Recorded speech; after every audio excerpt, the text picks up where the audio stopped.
This extraordinary council meeting on the 9th of April 2019 at 2:46 p.m. Apologies.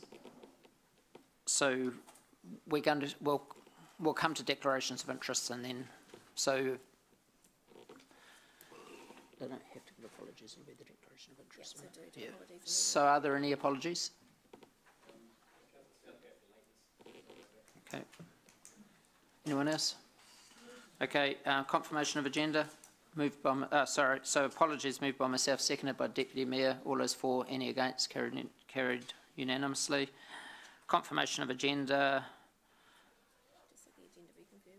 So the agenda be confirmed, moved by myself, seconded by Deputy Mayor. All those for, any against, carried. Declarations of interest.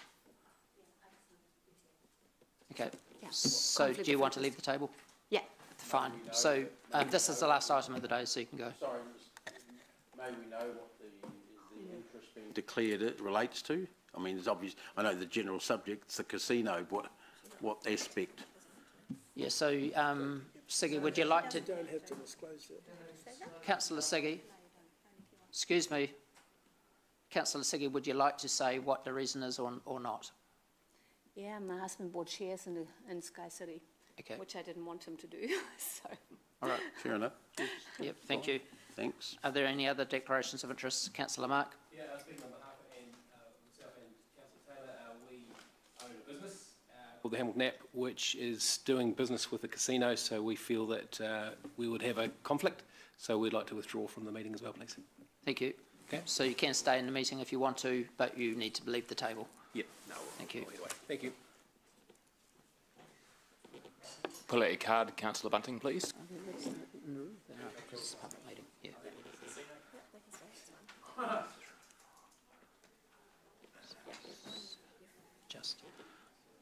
Just aren't we? Yeah. Excuse me. Oh, we've got plenty. Okay. So public forum. We have Sir David John Moxon speaking to item 5, proposed changes to Sky City submissions process. Thank you. Thank you. So you have 5 minutes to speak. There's a clock on the bottom right-hand corner of the screen. The 5 minutes. So you can just, the clock won't start until you're ready. Thank you very much, Your Worship and members of the Council. Thank you for your time again. We're here, David and I, to present the case for Hamilton City Council funding for opposition to the proposed access to more pokies by the Sky City Casino in Hamilton. Because, as you know, there is widespread evidence, well known to the community at large and to yourselves, even from your last meeting, that pokies are in fact unhealthy for many people. This was then and is now a matter of the morality of the common good, of basic community ethics, beyond the sectors of class, creed or race. The proposed significant increase of pokies in the Hamilton Sky City Casino further increases the risk of public harm and is therefore, we believe, a matter for this local body to address fiscally, with leadership and solidarity, in the name of the common good that you represent. The majority of Hamiltonians supported the opposition to the establishment of the Sky City Casino in the first place 15 years ago. We believe even more would now be opposed to what is an ill-considered and simply profit-driven motive this year to increase the casino's reach amongst those who have most to lose, pokie users themselves, their families and their friends. As submitted before, the New Zealand-based Choice Not Chance website, along with much international gambling research over many years, convincingly demonstrates the clear and present risk that pokies and their proliferation represent to community health and well-being. The psychology of the pokie has been found to be effectively deceptive, representing an illusory form of business and profit in the moral sense, which is one of the reasons that the law seeks to limit and control its effects. This is why the City Council needs to consider funding the case against such an increased risk in this community. How can we say this? According to Choice Not Chance and other gambling help groups, many of the wins on a modern pokie machine are actually net losses when examined closely. This is enabled by multi-line betting. For example, you might wager $2 and win back 80 cents, giving you a net loss of $1.20. However, the machine is likely to celebrate that win with positive graphics and sounds. The more time you play, the more likely you are to reduce your money, and this will gradually reduce to zero over time, while the money goes to the pokey owner. Machines are programmed to give you a feeling that skill is involved, but there are no techniques that will increase your chance of winning on any spin. Every spin is purely random. If you get a small win, this may trigger thinking errors like, my machine is going to deliver shortly. I'm going to keep winning. Or, I've got this machine figured out now and I know what I'm doing. This is not true. Also, a near win on a pokie machine triggers the same areas of the brain as a real win. The hooking effect is the same. Research by the Harvard Medical School and many other institutions concerned with public health and the common good, which is surely the interest of a city council, have found that addiction from gambling, like most addictions, is driven by the manipulation of the neurotransmitters dopamine and glutamate, so that the fast-track craving for more excitement is quadrupled in the brain and becomes an ever-increasing drive through the hippocampi and the amygdala neural centres. In nature, rewards and the neural visceral excitement that rightly go with them only come with time and effort. But with pokies, there is an immediate flooding effect, which effectively deceives and requires the feeling for ever higher hits to sustain its cravings. This is a damaging form of dis-ease, and its effects can destroy peace of mind, impoverish families, and break them up. Over-gambling can lead to crime and to irrational behaviour that harm many other people. One gambling problem easily becomes 10 other people's problem. There is a destructive ripple effect. Therefore, the proposed increase of pokies cannot be allowed to proceed in a community that respects its well-being and the dignity of its citizens. We don't need any more pokies anywhere. The NGOs that work with people who are gambling addicted have begun to mobilise and to oppose the submission to the Gambling Commission for more pokies in this city. If they have to fund the considerable legal costs to do so effectively, then they will have to divert some of their own vulnerable, thinly spread funding that would normally go to people suffering the consequences of gambling into legal fees and the like. The Hamilton City Council has the opportunity to prevent this stress to the interested NGOs and to take a lead for the common good and for public well-being, which will attract the respect of many New Zealanders throughout this country, as well as the majority, we believe, of Hamiltonians. We believe that your leadership will be crucial and highly regarded. Thank you. All right, thank you, Sir David. Okay. James, do you want to come to the table, please? Thank you. Maybe James could sit on the councillors. A mic. Just so that he can answer. Yep. Okay. Public thing, what is it called? Public forum. Yeah. Is James talking in the public forum? I think he's doing an item, a dance or something. Sir David, at this point, I'll have to ask you to leave this table and just sit in the public gallery. And James, you could take that chair.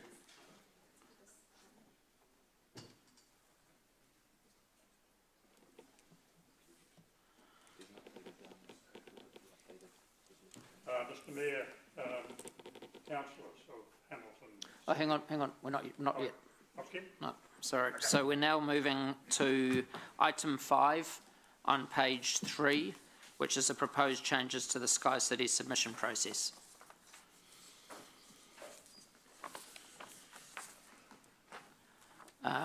So I'll now ask, firstly, I'll just ask you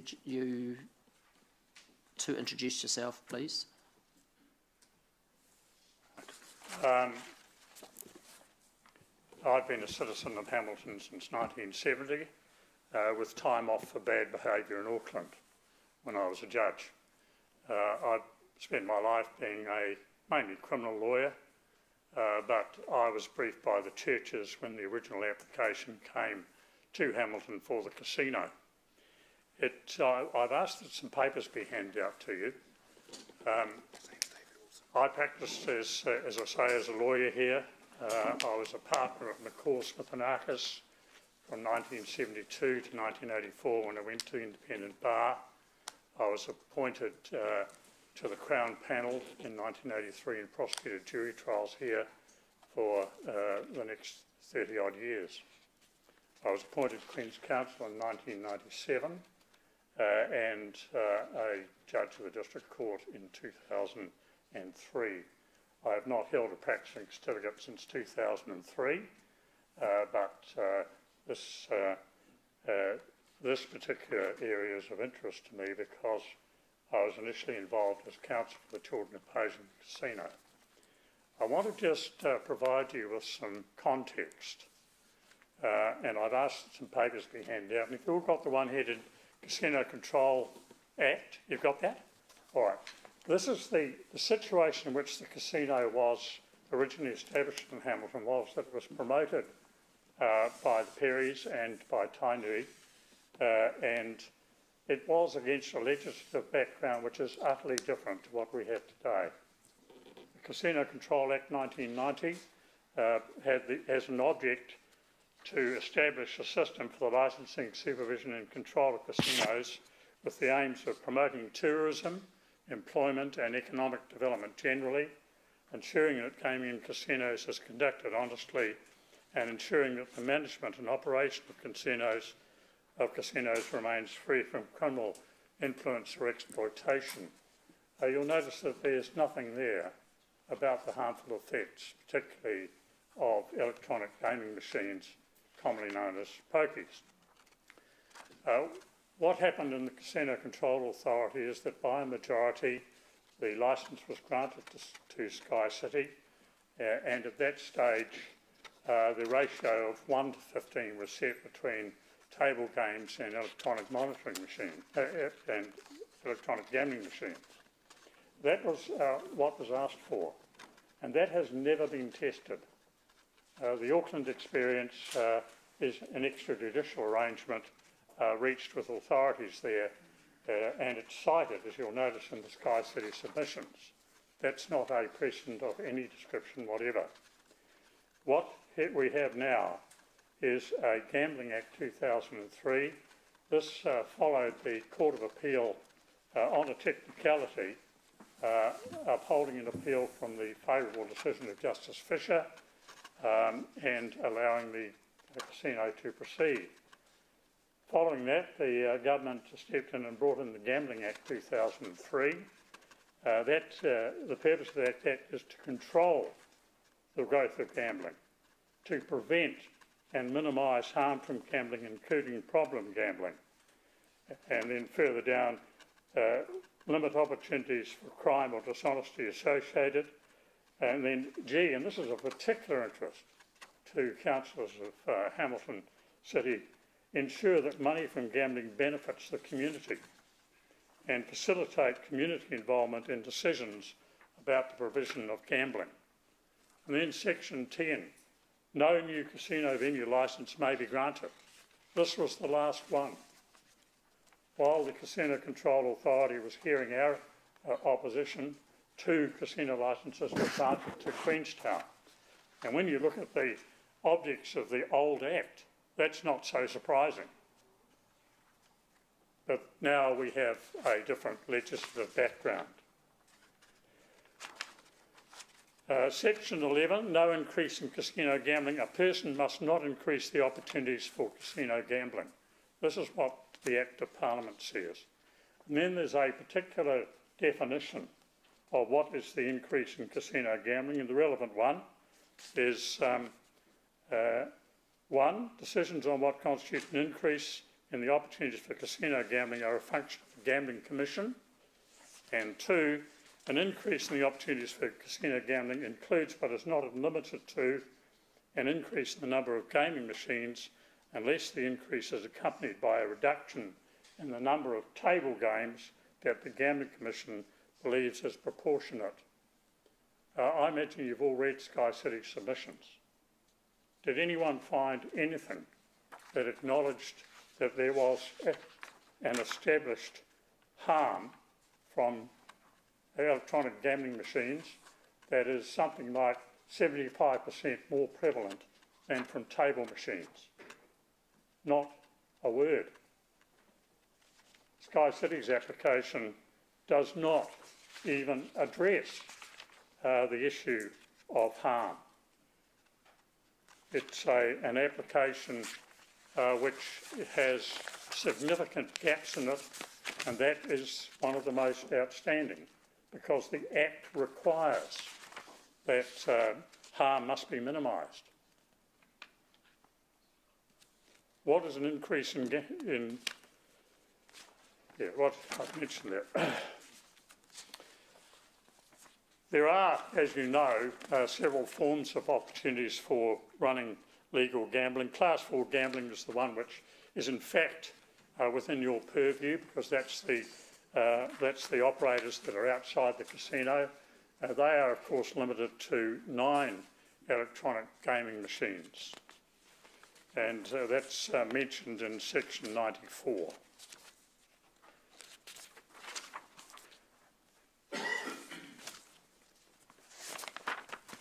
Let's go through to page 8. These are the conditions of a casino licence, and the Gambling Commission may specify the conditions of a casino licence or vary or revoke the conditions in certain circumstances. You'll notice, members of the Council, that only the Gambling Commission and the people who hold the casino licence are entitled to make an application in this respect. And that's why Sky City has applied to change the arrangements at Sky City Hamilton. The effect of that would be to raise the ratio from 1 to 15, which is the current maximum, to 1 to 20, and to flood Sky City with a large number of additional electronic gambling machines. Notice that the condition of a casino licence must be consistent, must contribute to achieving the purpose of the Act, and must not permit an increase in the opportunities for casino gambling. I've included for page 9, Schedule 1, highlighted number 9, conditions regulating the number of gaming machines and table games and the ratio of one to the other, and player space and positions at tables and machines. What is proposed here is unprecedented. It will change the landscape if allowed to proceed throughout the country, because it will become what the Sky City Auckland arrangements are not, that's to say, a precedent. The other thing that you'll have noticed about the Sky City application is that they've asked to take away from the Gambling Commission the power to decide on the ratio between table games and electronic monitoring machines. This means that they will become unregulated in an area where it is known that electronic gaming machines are more addictive than any other form of gambling in casinos. And why do they want to do this?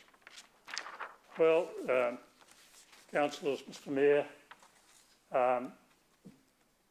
why haven't we been shown the business plan?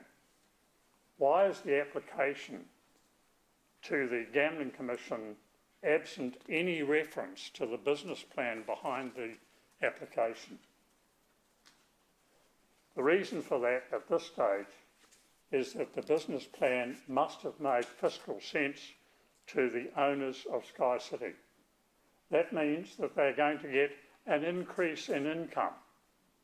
And where are they going to get that increase in income from? They're going to get it from the disadvantaged, the poor, and the people that I have been asked to speak to you for today. Anglican Action, Salvation Army, Problem Gambling Federation, and even, as you'll see at page 12, the District Health Board. All of these people are at the grassroots of care are the ones who will be picking up the pieces. And any advantage that comes here will not be an advantage in revenue to Hamilton City. Hamilton City will not get the same amount of money from each pokey inside the casino as it does from those outside the casino. So what's the benefit to the community? Now Sky City does, and credit to them, they do some high level and high visibility donations to good public causes within our city. The Chiefs are an example, there will be others. But these are voluntary. The Problem Gambling Association has identified, the Federation has identified that the pokies outside casinos have to give 40% of their revenue to this city, whereas the casinos 1.6%. So this will have a direct effect on the provision of money for social services within our city. My submission to you is that you should support the proposal in the paper, in your order paper, that this should be opposed. And it should be opposed by the city whose citizens will be adversely affected by it, and by the City Council whose funding will drop. This is an opportunity which should not be missed, and I invite you to vote accordingly. Okay, so can I just remind members where we are at the moment? So we've already made a decision. We've already made a decision of council to oppose the application, and that was put through. There's one member who opposed, who said no to that. So my understanding is everyone else around this table at that stage said yes. Since then, some members have realised they're conflicted. So today is about finding the best way forward to back up what we've already decided. So, James, before we go to questions, is there anything you'd like to add? No, nothing I'd like to add, but I'm happy to answer any questions. Okay, so before we go to vote, sorry, so are there any questions from around the table? I might just ask a few questions first. Rob, you go first by all means. No, it's all right. I saw you go, mate. Okay, thank you. Could we, I mean, one of the concerns I've got is 150,000 that we're being asked today to chip in. Can we rely on our present submission with, as I understand it, with us presenting that submission and presenting it in a way, Mr. Wilson, that we might have somebody of your calibre present it on behalf of us? Have you seen the letter from the Gambling Commission? What it says is that there are various ways in which you can be heard. In any event, you need to apply by the 17th of May. Now, I understand that from what the Mayor has just told me that you have already decided to oppose the application. The issue then is, how do you do that? To what level do you do that? And my strong recommendation to you would be to not only file submissions but appear in support and be heard. There will be more material coming from Sky City. Some of that material will need to be rebutted. There will be detailed submissions from the Problem Gambling Federation, but you need to actually be there. You can't just file the submission. What you can do is to instruct Tompkins Wake, who are the city lawyers, to take all proper steps to oppose this application. And that would also mean that they would cooperate and work constructively with the people who've asked me to be here today to ensure that the evidence is offered in the areas that are required. And that includes expert evidence on the effects of problem gambling with electronic gaming machines as opposed to tables. And you're talking about different demographic here, completely different.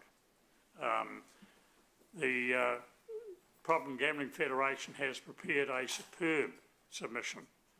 I've no doubt that their intimate knowledge of the problems of problem gambling will inform the Gambling Commission about the actual harm that will be caused. But there's no point in going in halfway here, Mr Pascoe, Councillor Pascoe. You've really got to go for it. And that means giving the instruction to Tompkins Wake and having them run the thing for you. I'm just going to ask James from Tompkins Wake just to outline how the process works as well, gives a little bit of an indication in terms of why this is in front of us today. Can I just, before he does that, I thought we had already submitted we'd already presented our submission opposing. No, I thought that was your comment earlier before, Mayor Andrew. No, we made a decision around this table to oppose. Okay, but we haven't submitted as yet. The decision is here, so it's a two-page submission, which is attached to the file. The draft submission? Yes, but it didn't get, if you remember, we asked for a longer time frame. We asked for it to be increased. So that hasn't gone in at this stage? No, the process changed, Councillor Pascoe, if you recall that we had actually had a submission coming forward for discussion, and at the same time the Mayor on his phone received notification from the Gambling Commission that they're going to change the process and actually go for a full hearing approach. And at that stage the decision was made to have a conversation about it, but there was at that point no venue to receive our submission until the Problem Gambling Commission had set up their processes at that point. So now we're back into the fray. We have a position. The question is, how hard do we push against it? Okay, thank you for that clarification. I thought we had already submitted, but we obviously prepared it but didn't submit. That's correct. Yep. Okay, thanks. It would be very important for those submissions to be drafted by your solicitors because the rebuttal of some of the material in the Sky City application will call for evidence and then submission, which is really a legal task.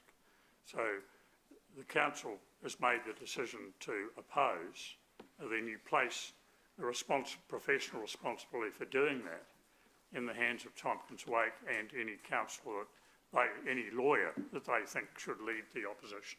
Okay, thank you.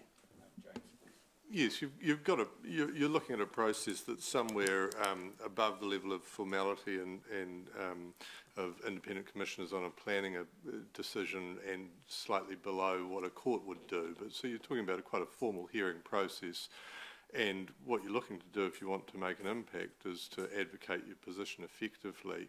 And there are two aspects of that that have been touched on. One is making sure that the right evidence is put forward to the decision maker, and the second thing, critically, if you want to have a significant impact on the outcome, is being at the hearing and effectively advocating it for your position, because it's at the hearing that the people who are going to make the decision are grappling with what they're hearing, answering questions, testing points, and you really need to be there in much the same way as a written submission that this council might receive on a planning decision.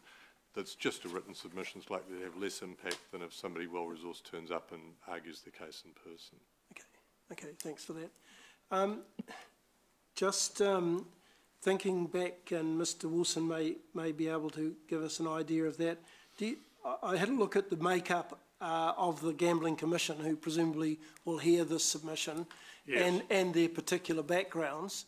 And look, I'm not a historian, so I don't know who they were or what approach they took when you led the churches group for the casino. Well, it's completely different. Yeah, totally different body. You know, yeah. Do you think that the Gambling Commission approach to applications by casinos is likely to be markedly different to what it was back at the time? Given that the statutory background is utterly changed, it should be. And in the past, the only times where the Gambling Commission has permitted a change in the ratio between the tables and the electronic gambling machines has been for a set period of time, usually under 2 months, during which time some changes were made to the floor plan. So the Gambling Commission has never made a decision either supporting or attacking the ratio. And you'll see in those papers there I've referred to the UK ratio, which is 1 in 5 for casinos that are under 40 tables, which is Sky City. It's got 20. So there are ratios. I understand the Northern Territory have a ratio of 1 in 5 as well, not 1 in 15, and certainly not what they're asking for now, which is 1 in 20. And that's why page 11 there you'll see a recommendation that an application could be made under the Gambling Act for the Gambling Commission of its own initiative to reduce the ratio of tables to gaming machines at Sky City Hamilton in order to minimise harm. So what I'm saying to you about the 1 in 15 is it's an historical accident. And when the Gambling Act came in, the people who held licences at that stage were entitled to retain those, subject to review, and to renew them. So that's why the 1 in 15 is not magic. It's just the one that was picked up at the time. And that's why this is an opportunity on behalf of our citizens to actually attack the existing ratio. Not simply say it shouldn't be 1 in 20, but saying actually it shouldn't be 1 in 15 either. And I suspect that Sky City Hamilton will kick back on that pretty hard because they know that a ratio of 1 in 20 will produce them a great deal more money. And that money won't come to this city. Are there precedents coming out that the Gambling Commission will take into account? Because it seems to me most of what we're advocating for is based on harm to our community. Have there been recent decisions? I mean, quite clearly back when you took this case on behalf of the churches, the Gambling Commission or whatever it was back in those days didn't see that harm as being a problem, but have recent submissions to them. I'm trying to get a sense as to whether or not, if we put all this energy and money into it, have we got a reasonable prospect of, and I'm assuming that the casino doesn't come to the party to look at anything different from what they've applied for. Is there a reasonable chance that we'll find favour with the Commission and they will find in our favour? In terms of the Gambling Act, there should be. In terms of what the Commission has written out to call for submissions on, there is reason for optimism. And that is because the Gambling Commission has stated in its notice of the setting out the timetable that whether the proposed substitution of gaming machines for blackjack tables at the casino is likely to have material harm implications, positive or negative, the reasons for that view and how that should affect the application. Why I think that indicates something worthwhile is that it is something that is not mentioned at all in the Sky City application. They've just ignored it, although the statute requires that be at front and centre of all consideration. Okay. And then the second one is, will an increase in the number of gaming machines increase opportunities for casino gambling? Now, you'll see that Sky City have got an elaborate argument based on game mix matters. My view of that is that that's a smokescreen, and just as they haven't acknowledged the grave difficulty with their application, because it will increase opportunities for gambling, they'll make more money out of it.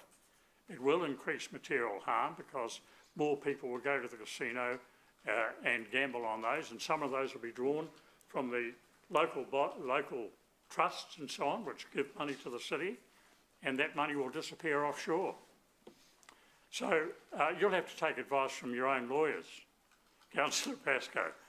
I'm a retired lawyer. I don't hold a practising certificate.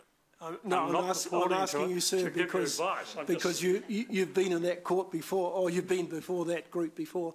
If we did take the action that's being recommended today, and we weren't successful before the Gambling Commission, what options are available to us post that if we were desiring to continue our wish to limit what Sky Casino want to do at this stage? Purely political, I'll leave that aside because that's a matter for you.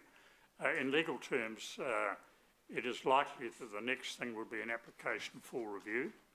Judicial review? Judicial review, correct, and that would go to the High Court, correct? If that decision was unfavourable, the loser could appeal to the Court of Appeal. Okay. What's critical about this is that the fact-finding is done at the lower levels. It's done before the Gambling Commission. That's why you've got to get the facts in there at that point. Yep. And those things that are said about, you know, host responsibility and so on, there is evidence that I'm aware of, which could be called, that host responsibility is not regarded as a matter of any significance at all by Sky City. Although, interestingly, they have in their own Hamilton Casino problem gambling identification policy, they say frequency and expenditure data are especially important, as in the case of users of gaming machines for several reasons. It is easier for people to gamble without being noticed because gambling machine gambling involves very little interaction with casino staff compared to table games, making it less likely that their behaviour and emotional reactions will be observed. And this is an acknowledgement which is not reflected in the submissions at all. There is a stronger relationship between problem gambling and play on gambling machines than other forms of casino gambling. They know it's problematic, but they don't address it. So James, you had something you want to add? I was just making the point to the question that it's absolutely right that under the legislation, harm is central to the decision that has to be made. The key to success is putting forward the compelling case of harm and making it as difficult as possible for the decision maker not to recognise that. So it sort of comes back to the point of, in a way, the answer to what's the degree of success will be correlative to how much effort you put in. Yeah. Okay. And just one last question, which addressed to you, Mayor Andrew. Given that we're asking the ratepayer today to put up $150,000, which is not an insignificant amount, are there any other groups or potential funders who have indicated? And I noticed there was a meeting that you were involved in, which I think has just come to us just half an hour ago, involving other groups who might put money up to help fund this submission. The only groups that I'm aware of are people like Anglican Action, the different Christian and Catholic organisations. Which are noted here, but have they indicated that they may wish to come up to the party and add some funds in to supplement what we're asking the ratepayer to fund here? No, they haven't. They run on a shoestring already. People like the Salvation Army, and what they're doing all goes back into public good already. To be asking them to fund this, I don't think is practical. Some of our ratepayers do the same too. To those okay, groups. no, that was my question. So obviously, at this stage, the motion is going up on the basis that the city ratepayers will fund whatever it costs if this goes ahead. That's right, up to $150,000. Yep. Thank you. Thank you for the. Councillor Leo. Yeah, in a way, I see this as a bit of a gamble, to tell you the truth. Because what we could that all afternoon. What we could be doing, of course, is this could be going all the way to the Court of Appeal. Sky City, of course, have got some deep, deep pockets, and they will probably go for a review of whatever the decision is made in the first instance, which means we're tied up with the court system.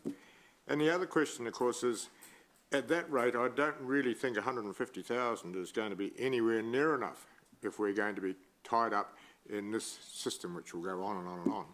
And I'm just wondering whether or not 150 is a realistic figure which we're asking for. Perhaps, James, you could help us on that. Yeah, and that's not something I've looked at in any detail. I haven't been involved in setting that figure, but it could be that this is something where you need to, as you go through the process, twist the arms of your solicitors and others to put a bit of pro bono work into something like this because of the nature of the case. And that's in terms of experts, and because if it did go all the way to the Court of Appeal, I think you'd be right. I think my sense is that the budget that you're talking about is entirely realistic for the Gambling Commission aspect of this, which I think is the length and breadth of the resolution. Yeah, that's correct. In terms of legal advice, QC and experts, I think that's realistic. If you're talking about judicial review beyond that and an appeal to the Court of Appeal, perhaps not. As I said, those are there are ways around that sort of thing. But at the moment, I think your budget is a realistic budget for the length and breadth of the resolution. And would James have the opportunity, if the next stage, to reassess our commitment to continuing as well anyway? Yes, absolutely, that's right. So we're not beyond the, yeah, that's right. We're not going beyond I was responsible for setting 150, so that's my estimate of what I believe it will cost based on some limited experience in this area. Yeah. So, for example, if we were successful at the Gambling Commission and Sky City were to decide to take it to the courts, you wouldn't be like a plaintiff and defendant in litigation where you're trapped into further expenditure, and you could decide at that stage just to have nothing more to do with the process and cap your expenditure. I noticed at the meeting which was held on the 3rd of April that Waikato District Health Board was present, and Councillor Robb asked the questions about whether or not we could sort of get some crowdfunding, shall we say, into this. I would have thought that, looking at the email which was being sent by Kay Christensen of the Public Health Unit, I think it is she's involved with, that they're obviously opposed to the increase in the number of poker machines, and they see it as a public health issue. Surely they would be able to be approached for some form of funding, along with council. Yes, all those sorts of things are possible, and I don't know whether or to what extent the District Health Board could contribute, but certainly that's something that your solicitors could investigate. And there may be other people who have got resources that could contribute as well. You'll notice that the motion talks about up to 150,000, and to the extent that other people contribute, that sum might drop. Yeah. But whether it will, I don't know. Sure. Okay. The Department of Internal Affairs, of course, as far as the casinos are concerned, very highly regulated industry. Questions? Just make it a question. Okay. No, I won't go there. Because there is going to be debate. Yeah, okay. Okay. Councillor Gary. Thank you. I'm not sure if it was you or Reverend who made the comments about how profitable Sky is. Is that really an important issue? I mean, that's a pretty putrid approach, isn't it? Just because they're profitable, is that a bad thing? Oh, no. I mean, they're a legitimate business entitled to make money. Well, thank you for that. Yeah, that's great. Yeah.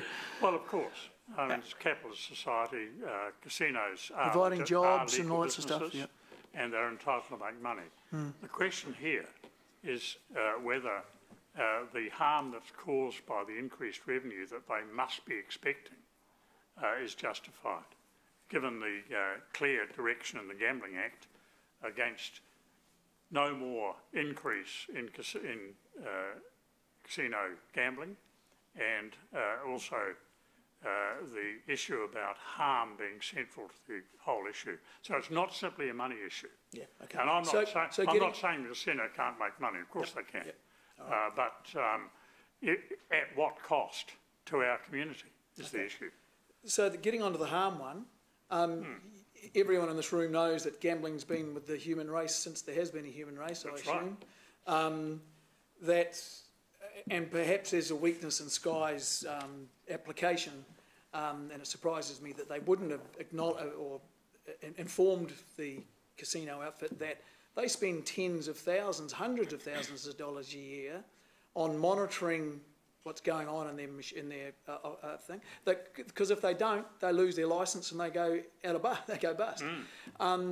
So this is a venue that, as far as I'm aware, have never breached their, and I could be wrong, I certainly don't follow it, but as far as I'm aware, I've never seen any reports that Sky City Hamilton has breached its gambling licence. It is not monitoring gamblers, So in terms of being harm, compare that with a guy 2 a.m. in the morning playing on his Apple phone. Gary, question. This is about harm, Andrew. So I've got it. Thank you. No, and I know you don't like it, Dave, but okay. So there's a guy at 2 a.m. in bed going to, and God knows where the money's going to, Abu Dhabi or somewhere. No one's going to tap him on the shoulder. So how do you address that when Sky comes back at you and says we spend thousands of dollars doing this? Well, I think that an application to change the traditional conditions of a licence is not given as a pat on the back to people who haven't broken the law. That would be an extraordinary proposition. Doesn't that suggest they have been a good licence holder? Tell me where the Gambling Act refers to that. Pardon? Tell me where the Gambling Act refers to that. I don't know if it does, but you're quite right. They haven't. But aren't they applying as having been a good operator? Good as in, leave aside the moral side of it, but they've followed the law. They haven't done anything, so they have. Well, that's true. They haven't done anything about preventing harm because their own. They've followed the law. Material. We're dealing with the law. We're dealing with the law here. Yeah. They haven't broken the law.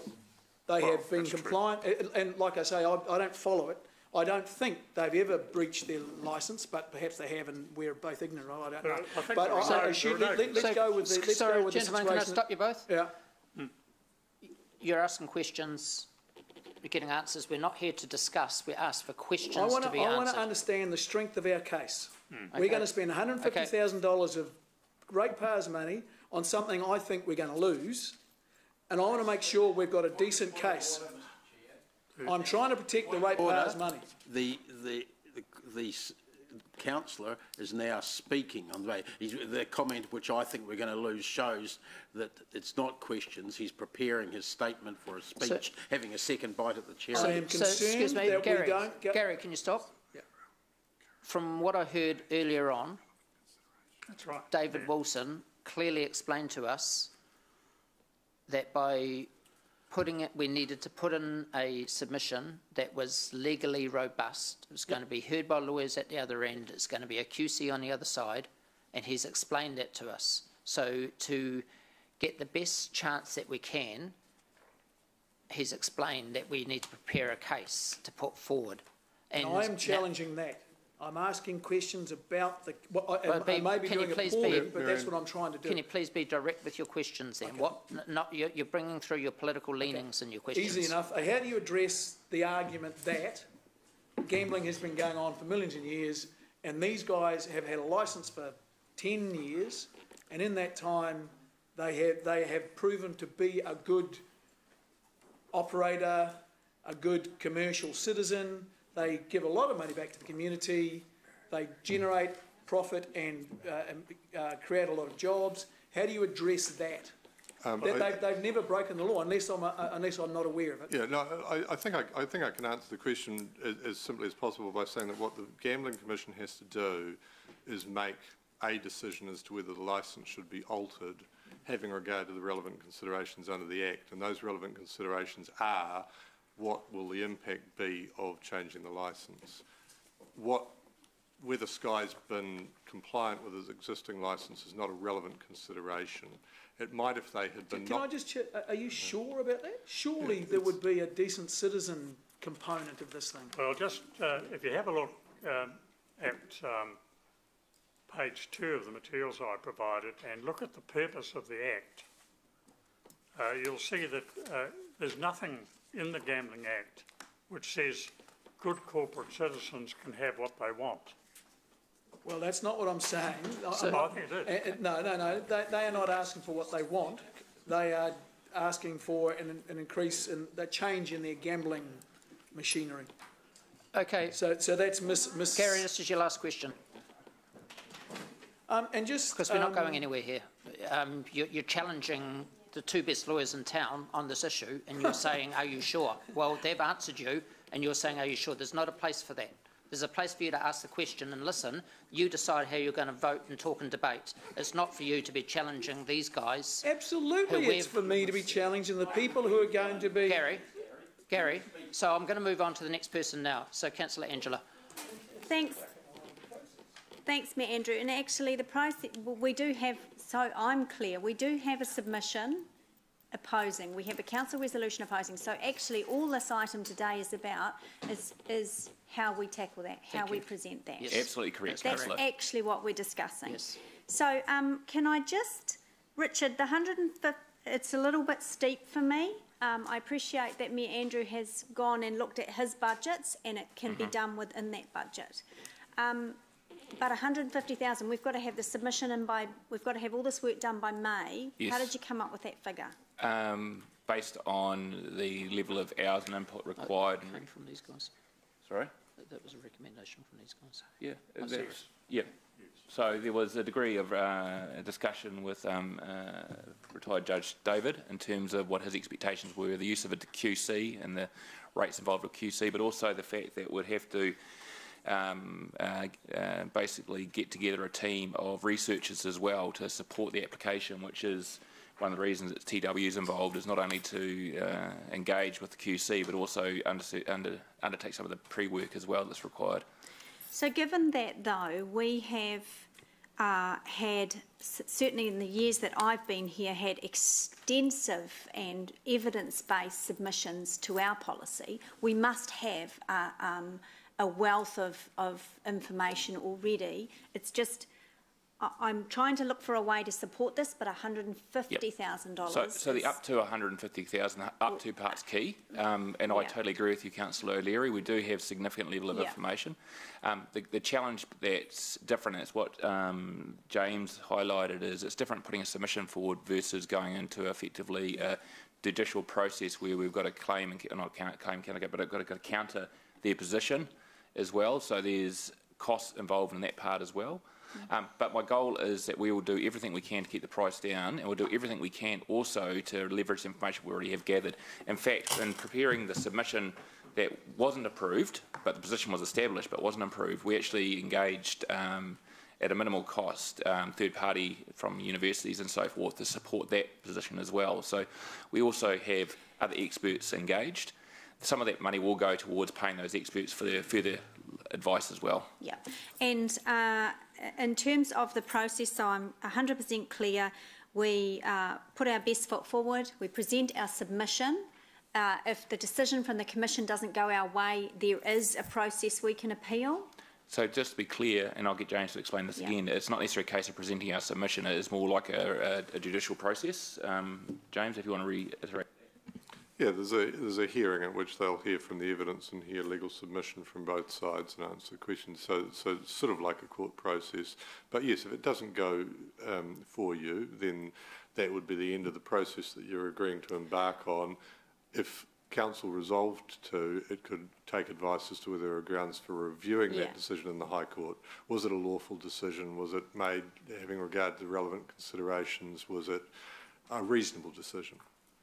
And that's under the basis of a judicial review. So there would have to have been, as you've just pointed out, James, an error in the process. That's right. And we can't take with us experts or anything. You will front up and present from all of the work that's been done? The experts will be able to be there and be asked questions, I think. It'll look very similar to a district plan hearing in terms of we bring experts in on various topics. We will have the ability to do this in this case as well. And also, of course, the other interested parties have got very significant experience in working with people who have an addiction to gaming machines in casinos. And they'll be able to offer material from that perspective. It may be that would not be at great cost. Councillor Leary, in terms of the other question that was asked by Councillor Tooman and Councillor Pascoe, I'm also going to be pushing very hard for contributions outside our contributions. The 150 will be the max, with a view that I can seek contributions from other entities to try and mitigate our costs. But we're sort of driving this as hard as we can, as fast as we can. We don't want that seeking funding to be an inhibitor for getting a good outcome. And I can have confidence that you will be very prudent with up to. Up to will be it, and pens down beyond that. Okay, moved by myself, seconded by Councillor Kesson. He's got a question. Just a question. Sorry, through you, Chair, to the CE, actually following on from what you told Councillor O'Leary, finding extra funding. Shouldn't we be approaching the likes of the District Council as well, because they cover people that are probably some of the most vulnerable in the Waikato from Huntly, Ngarawahia area that would be sucked into those machines as well. Should we be approaching entities like that? Yeah, I think Councillor Kesson, that's a really good idea as well. So I'll take that on board. And excuse the term, the casino does have a regional aspect to it. So absolutely. But again, it's ratepayer funding. So they need to have the same consideration we do in terms of how they spend their dollars. Yeah, I've got it 11. It's D, and it is, well, it's a bit far away at this stage. Here we are. Delegates authority to the C. Yeah, finalise submissions on behalf of the council, and notes that we approached the District Health Board for 50%, 75,000. 500,000 was that, Councillor Tooman? 50%, 50%, yeah. Staff can start that letter on my behalf, thank you. I'm happy to second that if Councillor Leo is happy to add on to the end of that D and the district count. Yeah. And what's a good wording to? I mean, he used the word crowdfunding, but looking for other groups who might find it cost effective to support us rather than.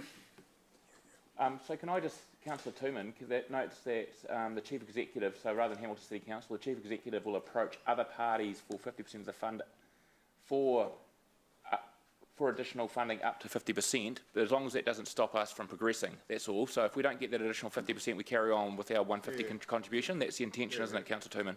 Get what we can. So I'm happy to include that as part of my motion, and it's yeah. Yeah. So so can we merge that as one motion? We in this for the end of this week, I'll make sure that we do that. Whatever today is. Yeah, because I'll try the mayoral forum as well, just as just explain what's happening. And so, can you make sure that gets on the mayoral forum? The mayoral forum agenda as well. Yeah, your advisor in the back is nodding at me. Yep. All right. So I know that there's the motion. I'd feel more comfortable if it was really clear that you could still go ahead with this, even if you don't get any additional funding. Just make it so that everyone's safe that it's.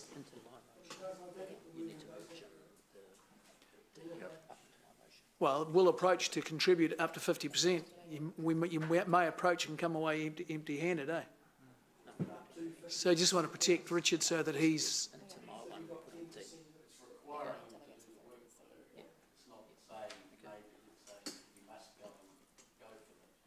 And that it's not clear whether we can go ahead with this if they don't get the other additional funding. What we're going with, Gary, is a recommendation that's in your book. Yep. That's in front of you. And included, we're going to take these here. You put the whole thing on one page? Into that. Okay? So the recommendation in the book clearly talks about the 150. Follow what I'm saying? Yeah, he's got a good point though. Like, it's still not explicitly clear that no. If we fall short in that third-party funding, that we still go ahead with the resolution. I was going to read the whole thing in one go and make sure that. Just make it completely nutty.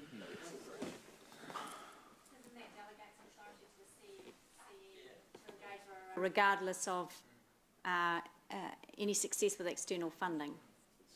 Yep. Yeah.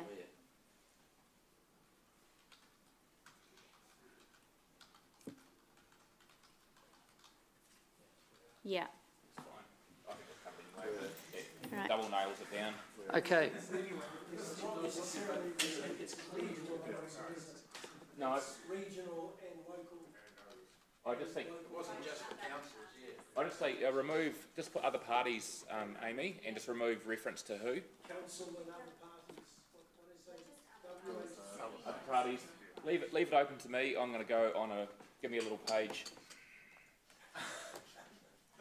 But the key.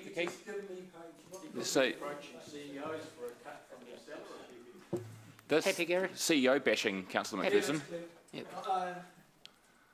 It's clear, Gary. Take your glasses off. Just go for the ride.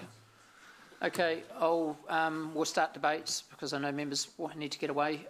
Councillor Jones, do you want to? I'll wrap up at the end. So. Yeah. Look, I think if we don't, I've seen this sort of stuff, how it affects families first-hand, being in the police and everything. I've been into households that have been directly affected. And I think if we don't lead the fight in this against the increase in pokies, $150,000 that's going to be spent on it, there's a lot more harm in our to our vulnerable public than $150,000 all up. And that's including social cost, domestic violence, financial, welfare, mental health, and also criminal activity. When people get desperate, they do desperate things. So I think we do have to show a lead here, and we do need to go for it. And if we can get funding from other entities, with our CEO is going to chase up, then I think all the better for us. But I think we do have to show a leading hand in this. Deputy Mayor Martin. I think Councillor Leary summed it up. This is not actually debating our position because the Council has already decided that. This is purely discussing the manner with which we present the submission. Obviously, I note that I'm a member of the District Health Board, as is Councillor McPherson. I note the correspondence submission from the Public Health section, Population Health section of the DHB, and I want to say that I retain an open mind, listening to the evidence very purely on how we present our submission. Councillor McPherson, our open mind was illustrated by recently the DHB Population Health made a submission with regard to vaping and smoking in public areas, and we were at variance with their advice in that area. However, with an open mind, I've listened very, very closely to the evidence presented today, and what is required to make to increase our chances as a community of success in terms of arguing our particular position. Obviously, I naturally encourage the Chief Executive, of course, to approach other parties for assistance, and that should include some of our district councils in the region, because this casino will have a significant impact. This proposal of the casino will have a significant impact in our region as well. So obviously I'm really keen to talk to Waipa and Waikato District Council as well. I think the Mayor, who has actually been, in my observation, been pretty frugal in how he has run the Mayor's office, and as a result of that frugal approach, there is some leeway there in terms of the funding, which of course is tagged into his particular budget. In the circumstances, I will be supporting the motion. Councillor Dave. Thanks. I agree with the last two speakers, James and Martin, the points they've made.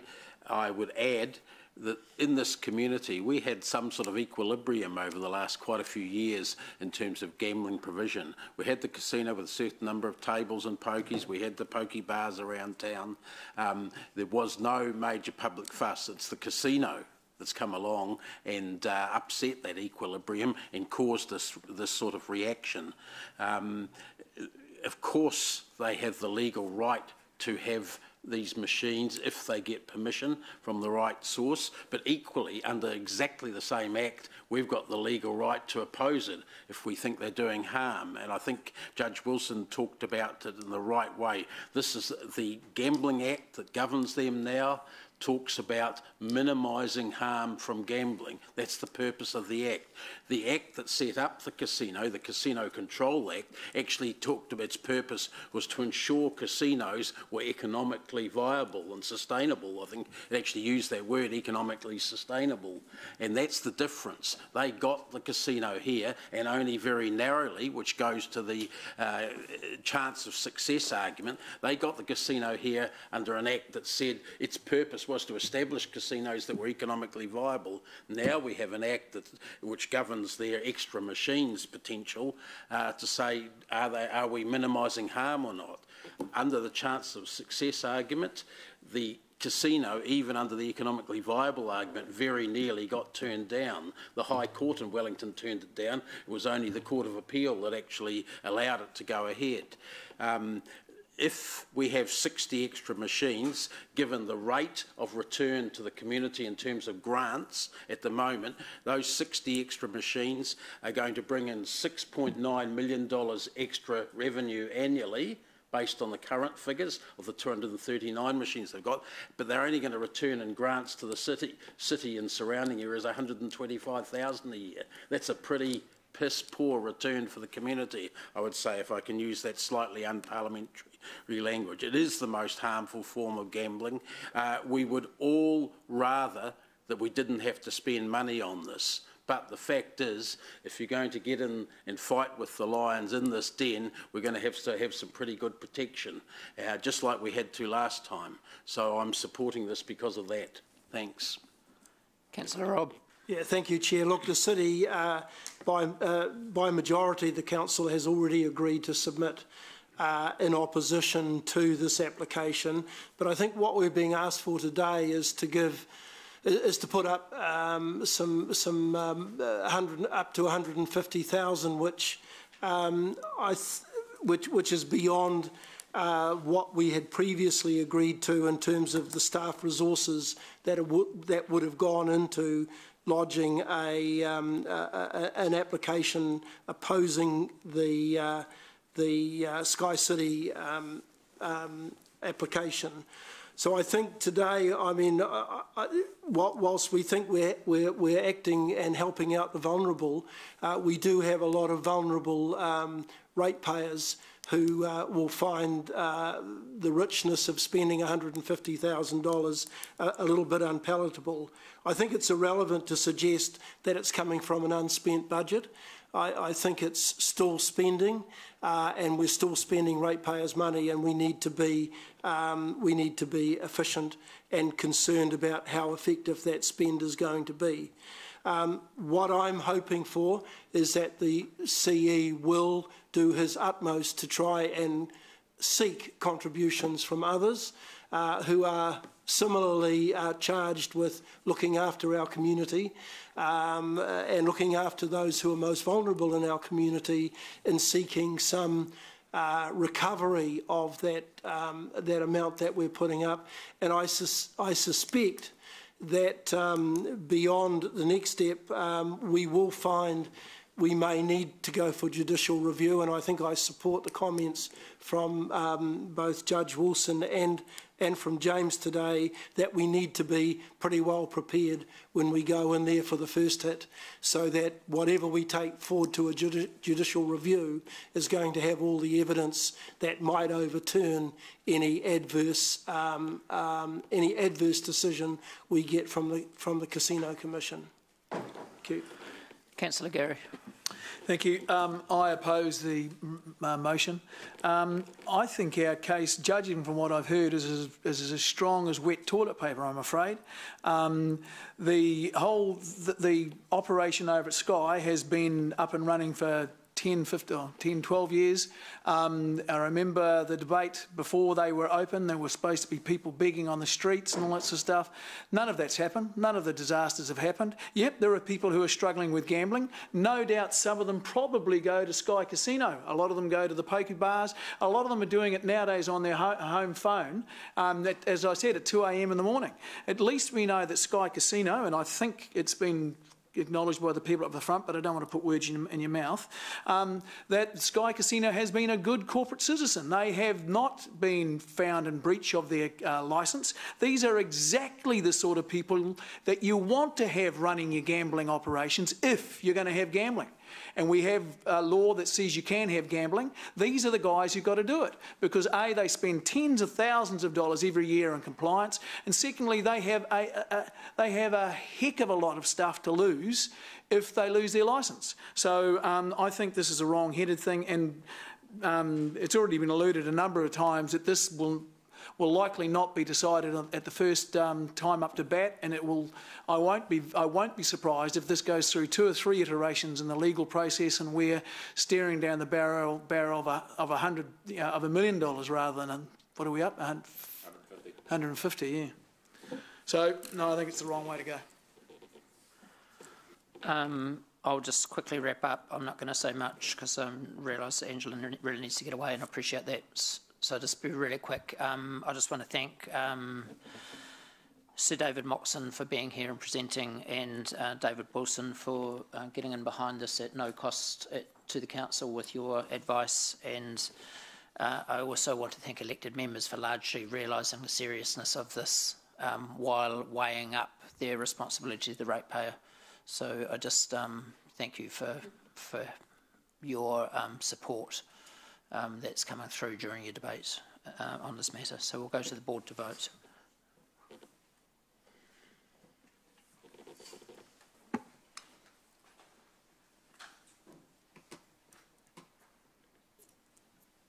The motion is carried, 8-4, 1 against. Thanks for staying. For elected members' information, one of the parties I will be approaching will be the Hamilton App full funding.